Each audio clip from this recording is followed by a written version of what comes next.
Assalamu alaikum friends. Today general knowledge questions.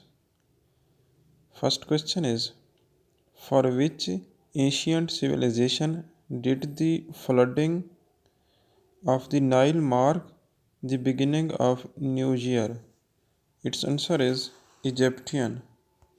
Next question.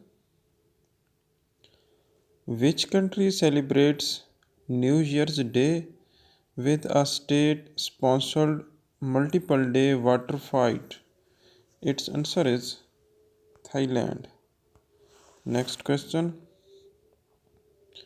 Where do people burn Christmas tree bonfires on the street on the New Year's Eve? Its answer is Netherlands. Next question. Which country celebrates the Takaneki festival to start the new year? Its answer is Peru. Final question.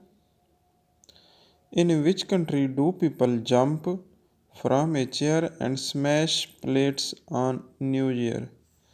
Its answer is Denmark. Thanks for watching.